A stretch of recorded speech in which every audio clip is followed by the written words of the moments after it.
Viewers, তোমরা সবাই কেমন আছো? আশা করছি সবাই ভালো আছো। তো আজকে তোমাদের সঙ্গে কি দারুণ জিনিস শেয়ার করতে চলেছি। ভাবছো সেটা কি? তো চলো দেখানো যাক।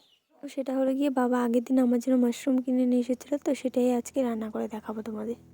তো এখানে আমরা মাশরুমগুলিকে ভালো করে কেটে নিচ্ছি, তোমরা এরকমভাবে কেটে নেবে। তো এখানে আলুগুলো আমি কেটে নিচ্ছি, ভালো করে কেটে নিতে হবে। কিন্তু মাশরুমের সাইজ করে কেটে নেবে আলুগুলি।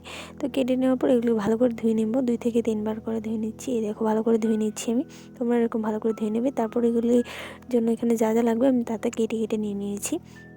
যেমন পেঁয়াজ, আদা, রসুন, মরিচ আর একটু গরম মশলা নিয়ে নিয়েছিলাম। তো এগুলিকে ভালো করে কেটে নিয়ে নিয়েছি। দেখো নিয়ে নেওয়া হয়ে গেছে। তো এখানে পরে আমি কাঁচামরিচটা নিয়ে নিয়েছিলাম। তো মাশরুমগুলিতে একটু গরম জল দিয়ে দেবো এবং ছেঁকে তুলে নেবো। সেট হয়ে গেছে। এখন আমাদের যে উপকরণগুলি দেখো প্রত্যেকটা উপকরণ নেওয়া হয়ে গেছে। তো এখন ওগুলিকে আমি মিক্সার গ্রাইন্ডার করার জন্য যে উপকরণগুলি লাগবে সেগুলিকে মিক্সার গ্রাইন্ডারে নিয়ে নেবো। তো চলো নিয়ে নিই।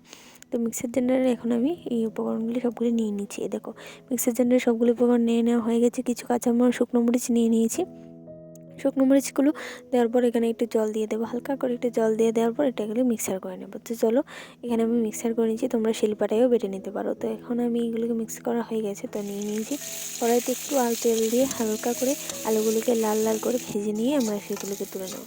তো এরকম হালকা করে একটু লাল লাল করে ভেজে নেব এবং তুলে নেবো। এই দেখো তুলে নিচ্ছি।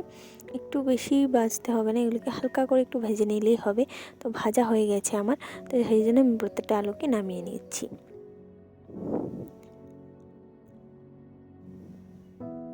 আমাকে এখানে আলু নামানো হয়ে গেছে। তো এখন কড়াইতে দিয়ে দেবো একটু সরিষার তেল।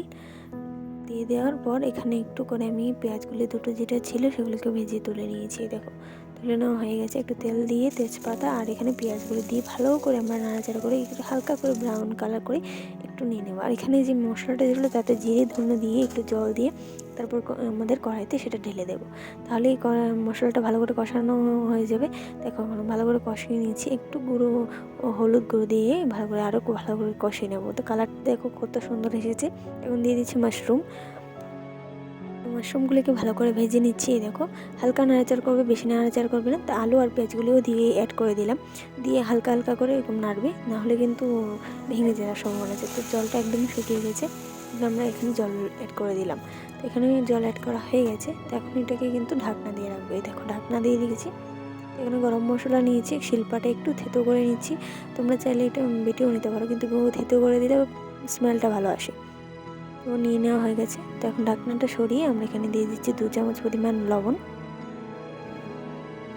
দিয়ে দেবো এখন আমাদের যে গরম মশলাটা ছিল বেটে রাখা, সেই গরম মশলাটাই এখন অ্যাড করে দেবো। তো হয়ে গেছে অ্যাড করে, তখন আবার একটু ঢাকনা দিয়ে রাখবো, তারপর দেখবো তুলে, তারপর হয়ে গেছে। এই দেখো এখন আলুগুলো সেদ্ধ হয়েছে কিনা দেখে নিয়েছি, ভালো করে সেদ্ধ করা হয়ে গেছে। তো এখন গ্যাসটা অফ করে আমরা এটাকে নামিয়ে নিয়েছি। এই দেখো কত সুন্দর ঠিক কালার এসেছে আর কত সুন্দর লাগছে দেখতে। তো এখানে আমি টেস্ট করছি, অনেক ভালো হয়েছিল খেতে।